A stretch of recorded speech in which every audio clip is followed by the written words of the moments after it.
16, 17, 18, 19, 20, 21, 22, 23.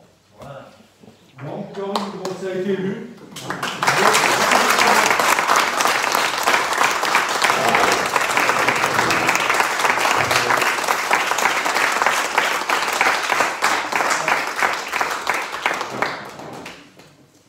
c'est le bleu du côté du cou. Voilà, Corinne. Bah non, félicitations.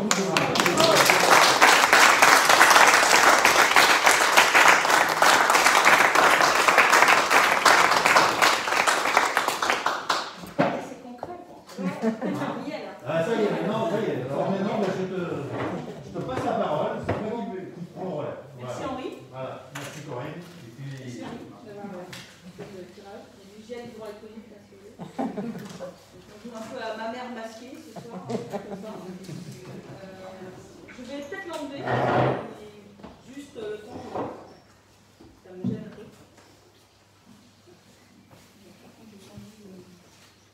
Je vais en remettre un autre parce que ça paraît dessus. Ce sont les masques d'ALM. Non, j'ai toujours le lien.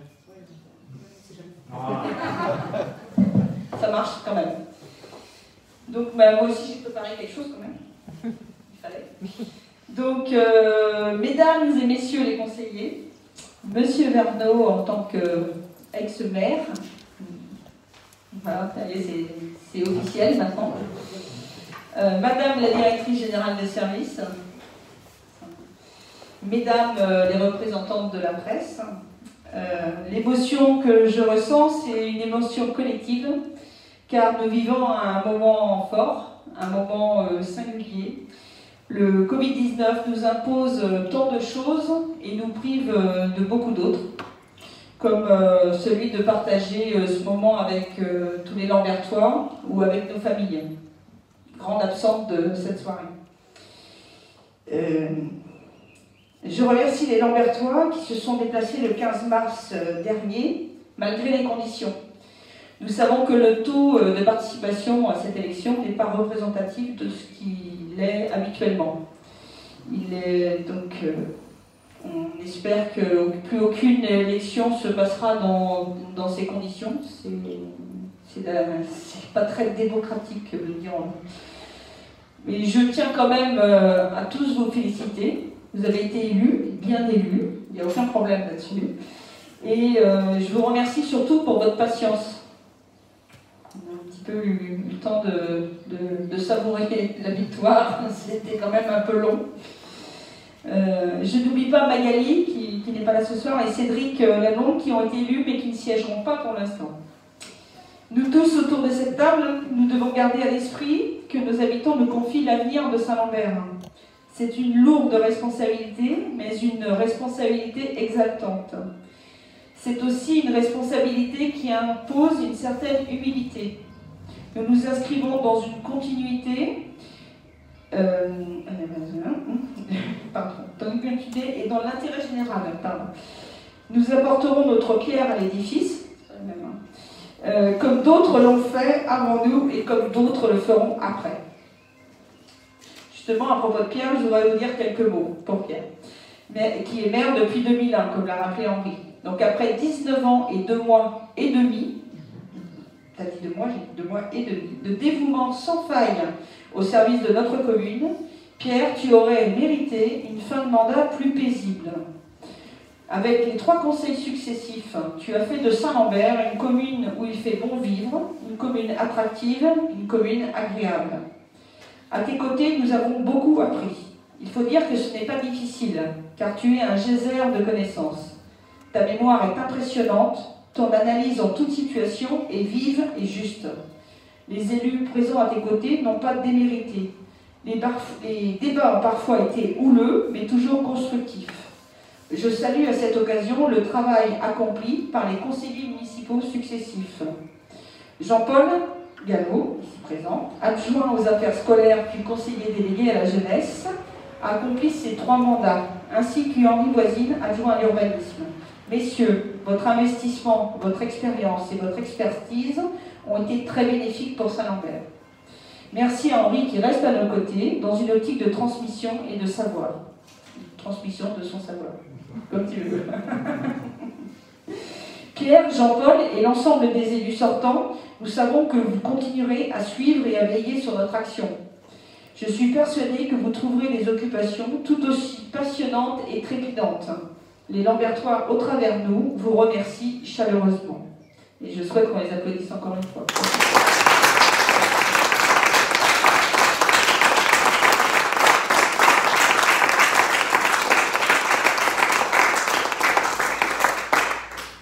Je voudrais adresser un message aux agents municipaux. Je sais que nous pourrons compter sur leur dévouement et sur leur professionnalisme et sur leur expérience. Avec toute mon équipe, nous sommes heureux et fiers de pouvoir travailler avec leur concours, à leur côté, dans le respect des prérogatives et des compétences de chacun. Je vous demanderai de me voir transmettre. Je tiens également à remercier les Lambertois qui ont fait preuve de civisme et de générosité ces dernières semaines, en prenant soin les uns des autres.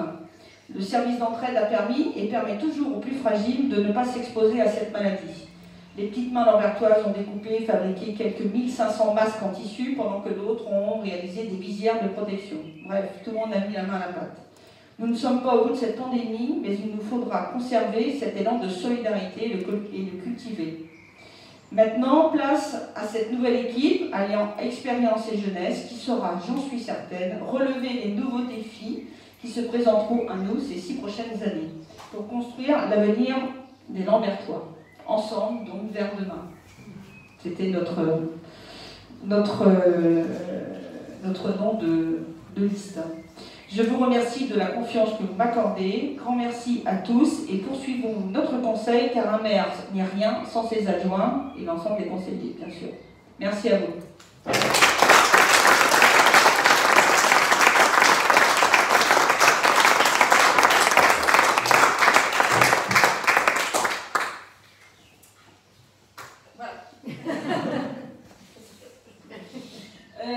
Donc, nous passons à la deuxième délibération de la soirée pour la fixation du nombre des adjoints.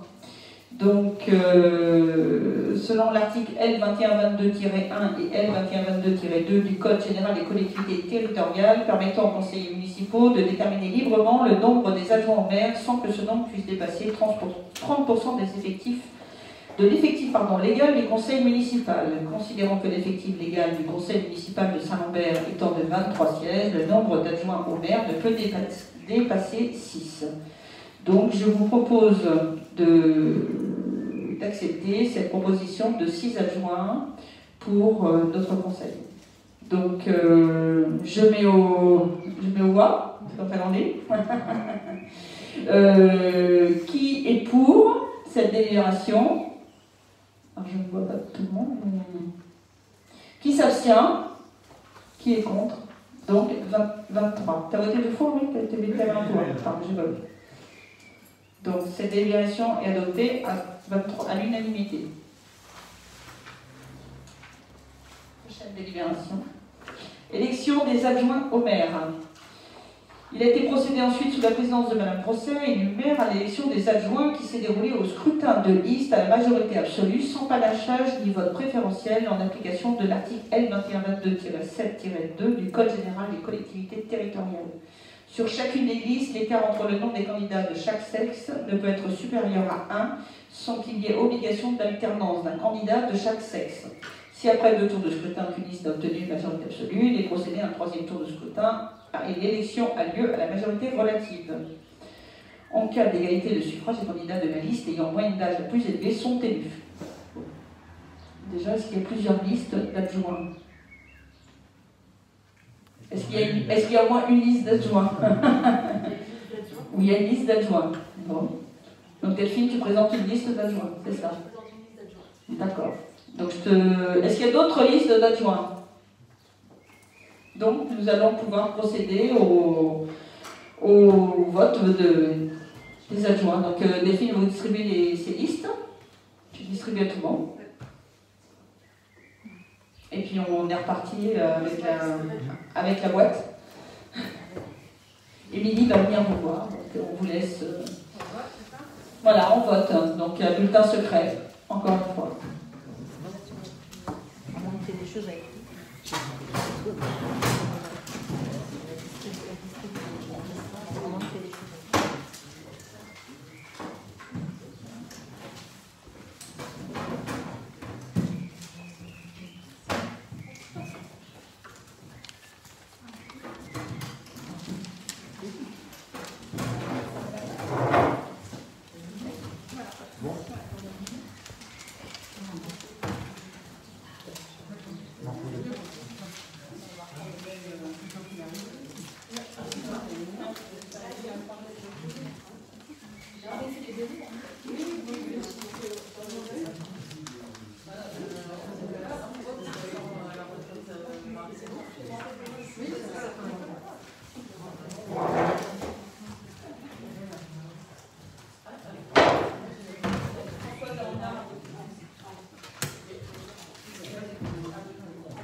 Non, mais on l'avait compris.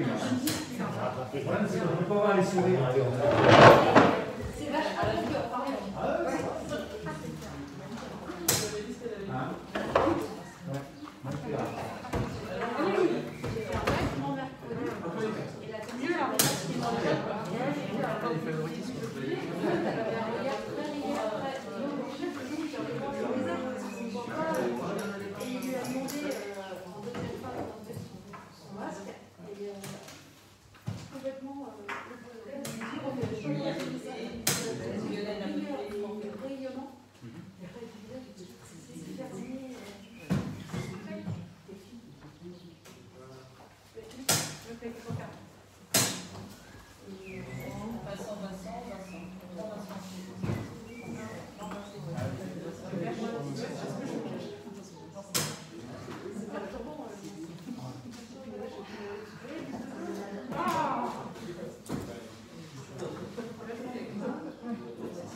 Delphine.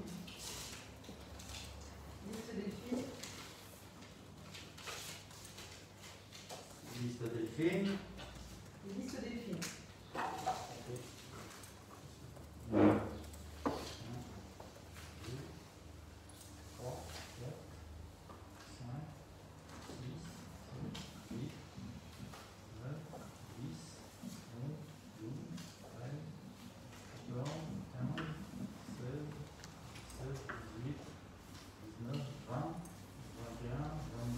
23. Donc la liste de Delphine Bonneau donc, est élue à l'unanimité. Donc première adjointe Delphine Bonneau, second adjoint moi-même, troisième Françoise Doromler, quatrième Didier You, cinquième Christine Garreau et sixième David. Voilà. David Echer. Donc les délégations par contre seront données par Madame le maire. Chacun des adjoints, sur les délégations. Les délégations sont données par arrêté municipal. Oui, c'est ça, du maire. C'est pas le conseil municipal qui donne les délégations. Mais on peut peut-être. On va plus. Donc Delphine Bonneau, première adjointe, aux affaires scolaires et à la jeunesse. Deuxième adjoint Henri Voisine, adjoint à l'environnement et l'aménagement du territoire.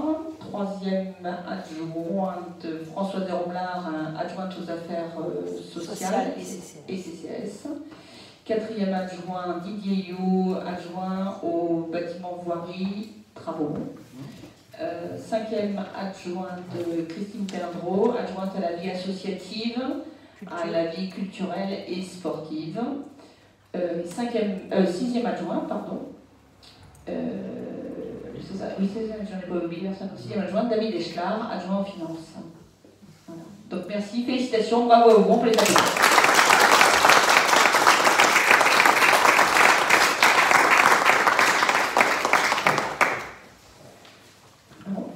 Alors, nous allons maintenant fixer le nombre de conseillers délégués. Afin de couvrir un peu tous les champs d'action de la mairie, on a besoin aussi, et c'est une souplesse qu'on s'accorde, de prendre des conseillers délégués qui auront en charge une mission. Donc, nous avons, donc leur délégation sera définie par arrêté du maire également. Et je vous propose de créer 4 postes de conseillers délégués. Donc, je vais vous demander de bien vouloir accepter, enfin de savoir si vous êtes d'accord pour qu'on crée 4 postes de conseillers délégués. Donc, je mets aux voix. Est-ce qu'il y a des questions? Non, il n'y a pas de questions. Il y a des questions, peut-être? Vous me dites, à vous m'arrêter, parce que donc, je mets aux voix. Qui est pour la création de 4 postes de conseillers délégués? Qui est contre?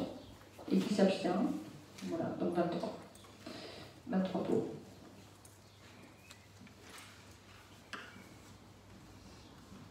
Donc, dans les... Je ne vais pas en faire grand mystère non plus, parce que les conseillers délégués, on en a parlé ensemble. Hein, puisque... Donc, nous avons Thomas Gillet, qui sera conseiller délégué à la jeunesse et au CME, donc, qui fonctionnera avec Delphine, régulièrement avec Delphine. Marc Berthereau, qui sera conseiller délégué à l'urbanisme, plutôt l'urbanisme de projet.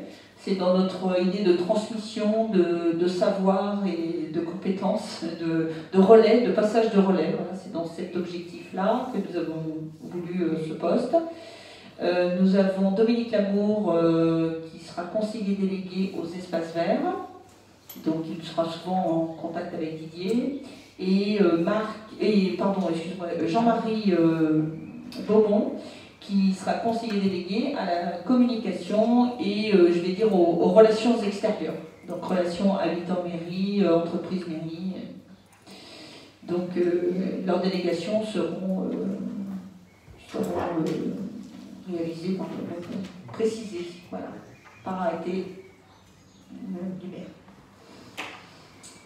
Donc, maintenant, nous allons passer à la fixation des indemnités. Est-ce que toute personne a le tableau, là? Non. Non. Non, on va pas le projeter. Donc, fixation des indemnités du maire, des adjoints et des conseillers délégués. Donc, je vous donne lecture au conseil municipal des dispositions relatives au calcul des indemnités de fonction des maires et adjoints issues des articles L2123-20-1 et suivants du Code général des collectivités. Ça s'appelle le CGCT. Hein. Là, on dit le Code général des collectivités territoriales, mais on CGCT. Elle rappelle que le conseil municipal... Je rappelle, pardon, parce que elle, c'est moi, apparemment. Je ne veux pas la troisième personne de moi encore. On n'est pas en Normandie.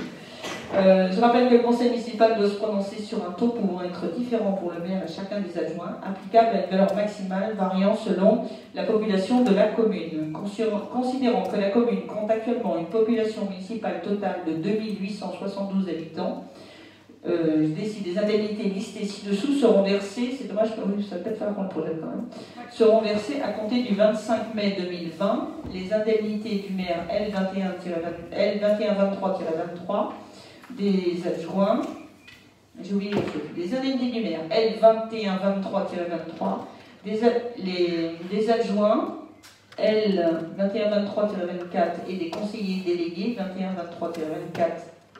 2123-24-1-3 sont calculés par référence aux barèmes fixés aux articles du Code général des collectivités territoriales pour la strate de population correspondant à celle de la commune, voilà, par rapport à la strate de notre commune. Sachant qu'elles ont été revalorisées là, pour ce nouveau mandat, puisqu'il y a eu, suite au grand débat l'année dernière et à la présence de notre président auprès des maires, et pour faire baisser un peu la tension chez les maires, il avait été décidé d'augmenter les indemnités des maires. Donc, c'est parfait, c'est pas grave. Vous voulez qu'on appuie sur le bouton? Non, je sais, je suis bien. Donc en fait, on va vous diffuser le tableau. Il y a une indemnité maximum qui prévaut pour le maire et pour les adjoints. Une indemnité, on ne peut pas aller au-delà, évidemment, c'est le maximum, mais par contre, on peut la mettre, enfin, elle peut être inférieure, ce qui permet de dégager aussi, soit de ne pas tout verser, et puis là, comme nous attribuons 4 postes de conseillers délégués, ça permettra de défrayer les conseillers délégués pour les missions qu'ils accomplissent pour la commune.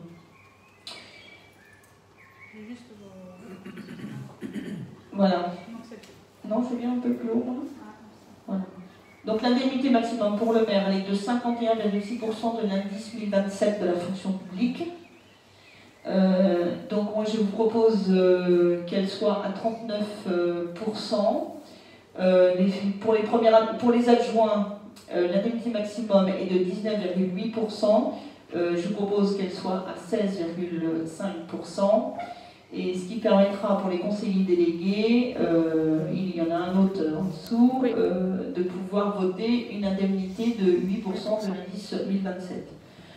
Par rapport au précédent mandat, c'est une augmentation de 10% à peu près sur les indemnités.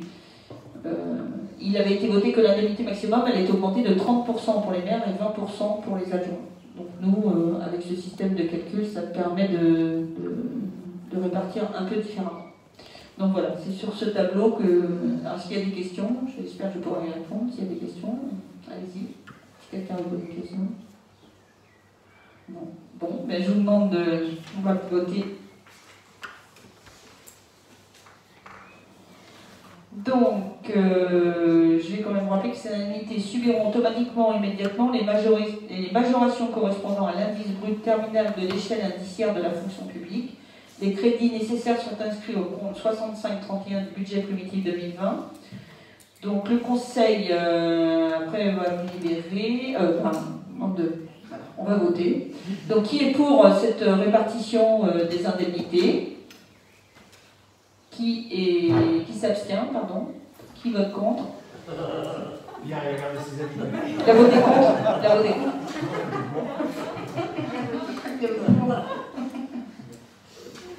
Donc 23 voix pour.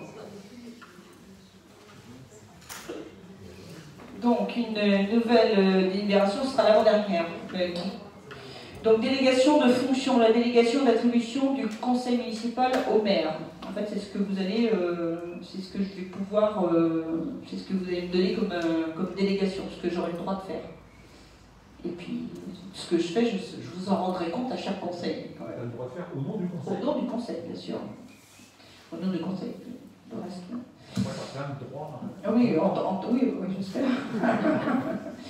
Alors, vu l'article 21-22-2 du Code général des collectivités territoriales, permettant au conseil municipal de déléguer au maire un certain nombre de ses compétences, considérant l'utilité de ces délégations pour gérer plus efficacement et plus rapidement les affaires communales et éviter la surcharge des ordres du jour des séances de conseil municipal. Le conseil municipal, après en avoir délibéré, décide de déléguer à Madame la maire, pour la durée du mandat, les pouvoirs suivants. Arrêter et modifier l'affectation des propriétés communales utilisées par les services publics municipaux et procéder à tous les actes de délimitation des propriétés communales. Donc c'est ce qui concerne le bornage des propriétés.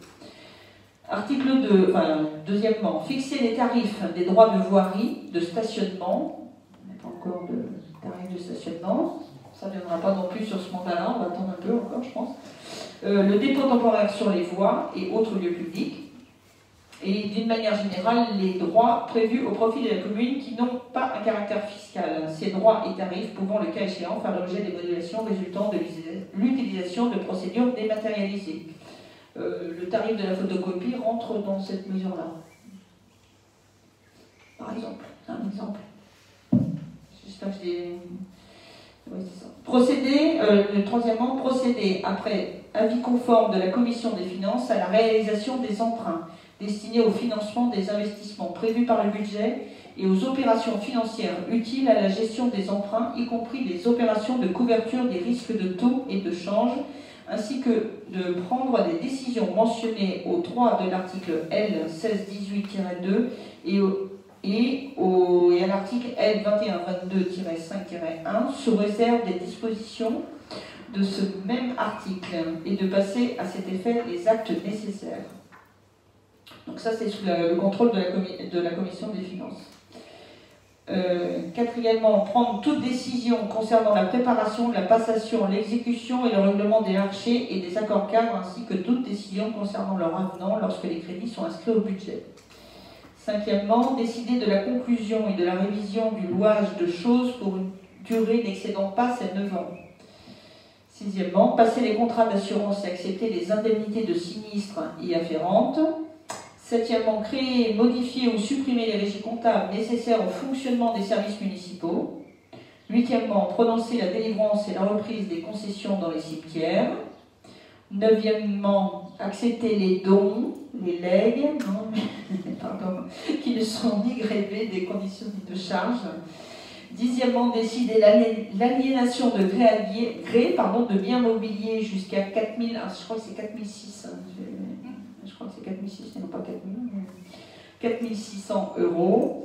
Fixer les rémunérations et régler les frais et honoraires des avocats, notaires, huissiers de justice et experts.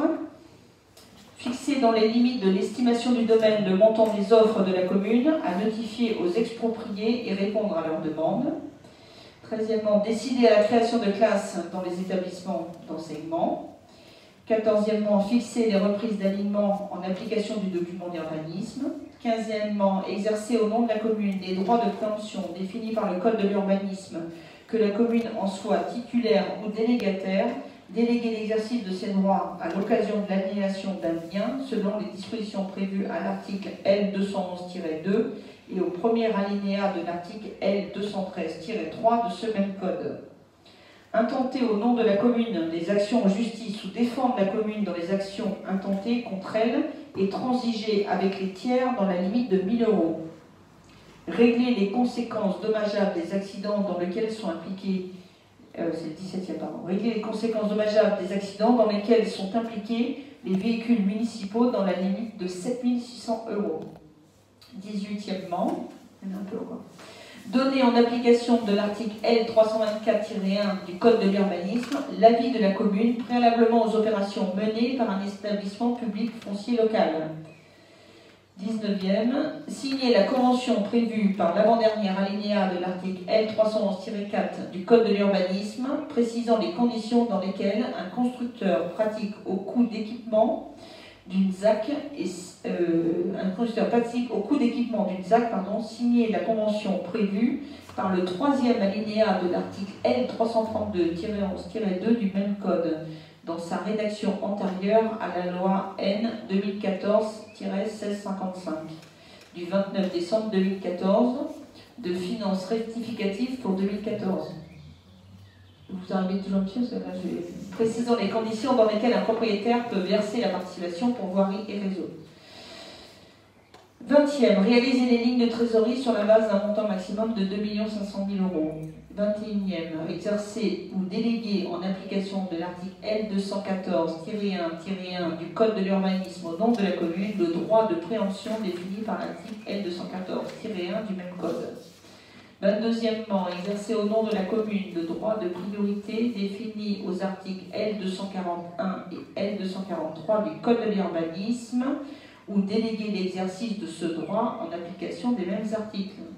23e, prendre les décisions mentionnées aux articles L523-4 et L523-5 du Code du patrimoine relatives à la réalisation de diagnostics archéologiques préventives prescrits pour les opérations d'aménagement et de travaux sur le territoire de la commune. 24e, autoriser au nom de la commune le renouvellement de l'adhésion aux associations dont elle est membre.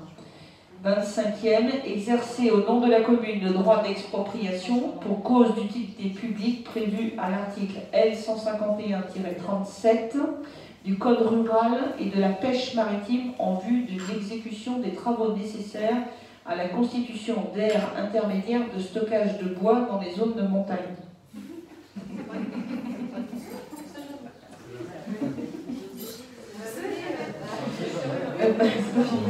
26e, demander à tout organisme financeur l'attribution de subventions.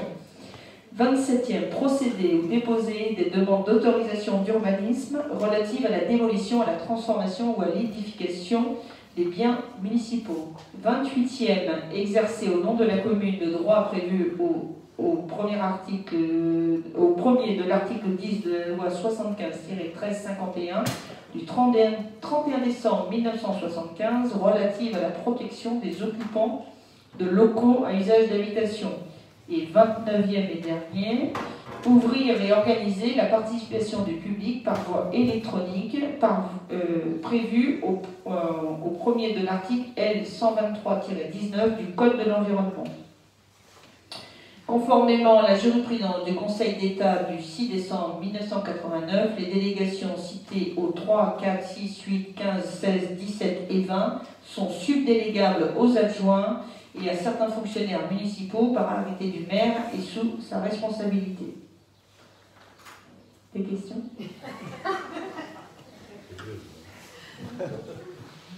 Donc s'il n'y a pas de questions, je mets au point. Qui vote pour déléguer toutes ces missions au maire? Qui s'abstient? Qui vote contre? Merci. Et pour la dernière délibération, je vais passer la parole à David. En fait, on est obligé de passer une décision modificative au niveau du budget. Donc, tu veux le micro, tu fais comme ça. Bon, comme ça va aller. Ouais, enfin. Moi, je ne mettrai pas adjoint en finance, parce que pour l'instant, il n'est pas adjoint en finance, il est adjoint. Ah, à toi. Il n'a pas son D'accord. Donc, M. David Etchlar, adjoint, expose. Voilà. Donc, la commune a acquis des terrains auprès de monsieur et madame, et en a rétrocédé d'autres en contrepartie pour information de la délibération D2109-90. Cette opération a été prévue comptablement comme une acquisition-vente de parcelles avec un budget dans les chapitres correspondants. Cependant, il s'agit d'une opération d'échange de parcelles et de ce fait, cela engendre des opérations d'ordre budgétaire. Pour pouvoir réaliser ces opérations, il faut donc ajouter les crédits nécessaires au chapitre 40-42 dans les différentes sections. Alors, ça a quelques implications en fait sur les recettes et les dépenses de fonctionnement et d'investissement. Donc en recette de fonctionnement, on va augmenter les recettes de 38 000 € sur le chapitre 42 et on va augmenter les dépenses également sur le chapitre 42 de 38 000 €, de telle sorte qu'en section de fonctionnement, cela s'équilibre. En investissement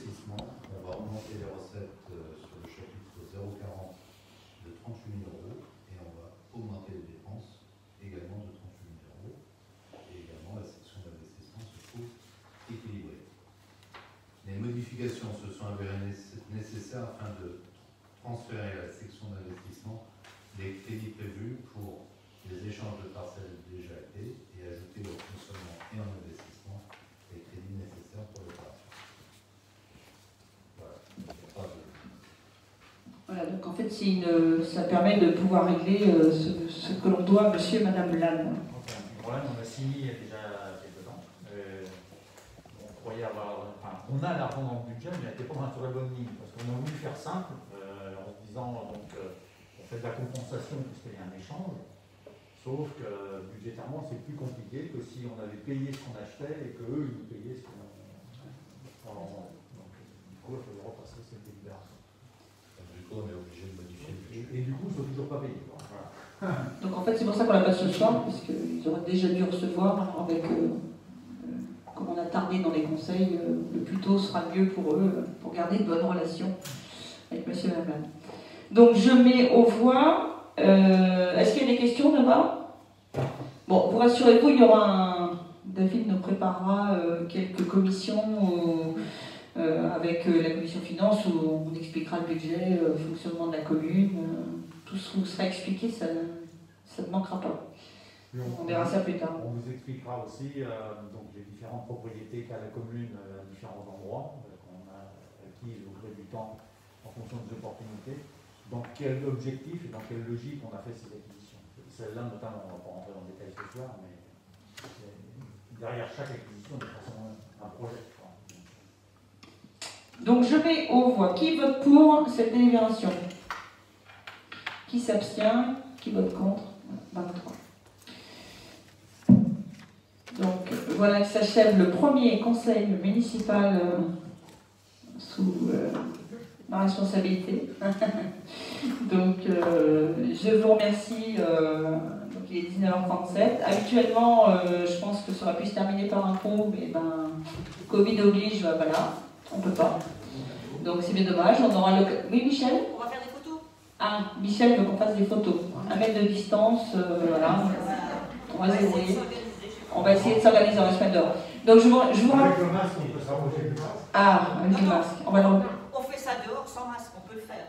Ah oui, 1 mètre de distance. Voilà. Soit on peut le faire sur les escaliers derrière en bas, C'est pas mal. ou devant la salle du conseil. À votre contenance, madame. Là-bas, ça serait